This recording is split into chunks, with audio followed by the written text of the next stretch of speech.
Ces derniers sont en fait les doctrines originales, ou en tout cas les plus anciennes et les seules qui peuvent faire l'origine oubliée de la psychologie et leur signification. Lorsque nous avons reconnu comme il est important dans l'étude de l'homme le point de vue de son éventuelle évolution, nous comprendrons que la première réponse à la question qui est la psychologie devrait l'être. La psychologie est l'étude des principes, des lois et des faits liés à l'évolution possible de l'homme. Dans ces conférences, je me mettrai exclusivement d'un tel point de vue. Notre première question sera « Que signifie l'évolution de l'homme ?» Et le second « Nécessite-t-il des conditions spéciales ?» Je dois dire tout d'abord que nous ne pouvions pas accepter les conceptions modernes de l'origine de l'homme et de son évolution passée. Nous devons réaliser que nous ne savons rien de cette origine et que nous manquons de preuves de l'évolution physique ou mentale de l'homme. Au contraire, si nous prenons l'humanité historique, c'est-à-dire qu'il y a 10 ou 15 000, les dernières années, nous pouvons trouver des signes indubitables d'un type supérieur d'humanité, dont la présence peut être démontrée par plusieurs témoignages et monuments de l'Antiquité, que les hommes actuels ne seraient pas en mesure de recréer ou d'imiter. Quant à l'homme préhistorique, ou à ces créatures d'aspect d'apparence, hommes, et si différents de lui, dont les os sont parfois dans les dépôts de la période glaciaire ou pré-glaciaire, nous pouvons accepter l'idée très plausible auquel ces os appartenaient à un être très distinct de l'homme, En naviguant sur l'évolution passée de l'homme, nous devons refuser toute la possibilité d'une évolution mécanique future, c'est-à-dire une évolution qui fonctionnerait par elle-même selon les lois de l'hérédité et de la sélection, sans effort conscient de la part de l'homme et sans même comprendre la possibilité de son évolution. Notre idée fondamentale est que l'homme, comme nous le savons, n'est pas un être fini. La nature le développe dans une certaine mesure et l'abandonne bientôt, le laissant continuer dans son développement par ses propres efforts et sa propre initiative, ou à vivre et à mourir à sa naissance, ou à dégénérer et à perdre la capacité de se développer. Dans le premier cas, l'évolution de l'homme signifiera le développement de certaines qualités et caractéristiques intérieures qui restent généralement embryonnaires et ne peuvent pas se développer par elles-mêmes. L'expérience et l'observation montrent que ce développement n'est possible que dans des conditions bien définies, ce qui nécessite des efforts particuliers de l'homme lui-même et une aide suffisante de ceux qui, devant lui, ont entrepris le travail du même ordre et ont atteint un certain degré de développement, ou au moins une certaine connaissance des méthodes.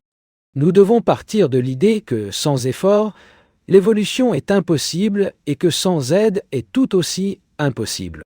Après cela, nous devons comprendre que sur le chemin de développement, l'homme doit devenir un être différent et nous devons étudier et concevoir comment et dans quelle direction l'homme devrait devenir un être différent. Autrement dit, ce qui signifie un être différent. Ensuite, nous devons comprendre que tous les hommes ne peuvent pas développer et devenir des êtres différents. L'évolution est une question d'effort personnel et par rapport à la masse de l'humanité reste une exception rare. Cela peut sembler étrange, mais nous devons réaliser non seulement que l'évolution est rare, mais aussi qu'elle devient de plus en plus rare. Il est nécessaire de comprendre clairement ce que signifie être et pourquoi il devrait grandir et se développer parallèlement à la connaissance, bien qu'il reste indépendant.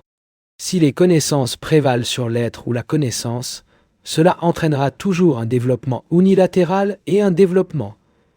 Et ce développement ne peut pas aller loin, il doit m'entraîner mortellement à une grave contradiction intérieure et y habiter. Un jour, nous parlerons des différentes espèces de développement unilatéral et de leurs résultats. Dans la vie actuelle, le seul cas que nous trouvons est celui dans lequel les connaissances prévalent sur l'être. Le résultat prend la forme d'une dogmatisation de certaines idées, et à partir de là, tout développement ultérieur de la connaissance devient impossible en raison de la perte de compréhension. Maintenant, je vais parler de compréhension. Mais qu'est-ce que la compréhension? Essayez de poser cette question et voyez qu'ils ne peuvent pas y répondre. Jusqu'à présent, ils ont toujours confondu la compréhension de connaître ou d'avoir des informations. Mais savoir et comprendre sont deux des choses complètement différentes, et vous devez apprendre à les distinguer. Pour comprendre une chose, vous devez voir votre relation avec un objet plus large ou un ensemble plus large, ainsi que les conséquences de cette relation. La compréhension est toujours la compréhension d'un problème restreint dans sa relation avec un problème plus large. Supposons par exemple que je leur montre un ancien russe. C'était une pièce ancienne, la taille d'une monnaie courante anglaise actuelle, d'une valeur d'environ 2 shillings. Vous pouvez la regarder, l'étudier, voir quelle année a été inventée, découvrir tout ce qui fait référence à Tizar, dont l'effigie apparaît sur l'un des visages. Ils peuvent le peser, ils peuvent même effectuer l'analyse chimique et calculer la teneur en argent exacte qu'elle contient. Ils peuvent apprendre ce que le mot rouge et comment son utilisation s'est répandue. Vous pouvez sans aucun doute apprendre tout cela et bien d'autres choses, mais vous ne comprendrez jamais cette rougeur ou sa signification. Pendant qu'ils ont ignoré ça avant la Première Guerre mondiale, son pouvoir d'achat correspondait à environ une livre anglaise. Et aujourd'hui, et que le pouvoir d'achat de rublo, de l'argent du russe bolchevien, avant sa disparition, n'était qu'à partir d'un shilling et demi. Si vous faites cette découverte, vous pouvez comprendre quelque chose de ce rouble, et peut-être d'autres choses, parce que la compréhension d'une chose conduit alors à la compréhension de beaucoup d'autres. La croissance fréquente pour le comprendre signifie trouver un nom, une expression, un titre ou une étiquette pour un phénomène nouveau ou inattendu. Trouver ou inventer des mots pour des choses incompréhensibles n'a rien à voir avec la compréhension, au contraire. Si nous pouvions nous débarrasser de la moitié de nos paroles, nous pourrions être plus susceptibles de mieux comprendre. Si nous nous demandons ce que signifie comprendre ou ne pas comprendre un homme, il serait nécessaire de considérer d'abord pour considérer le cas dans lequel nous nous trouvons dans l'impossibilité de parler dans sa propre langue. Il est évident que deux hommes qui ne parlent pas la même langue ne seront pas compris. Ils doivent avoir une langue commune, ou se comprendre avec certains signes ou symboles, par lesquels ils désigneront des choses. Supposons maintenant que, lors d'une conversation, ils ne sont pas conformes à votre interlocuteur concernant la signification de certains mots, signes ou symboles. Cessera de comprendre à nouveau. D'où le principe suivant dérive, il ne peut pas être compris sans accord. Dans la conversation actuelle, disons souvent « je le comprends, mais je ne suis pas d'accord avec lui ».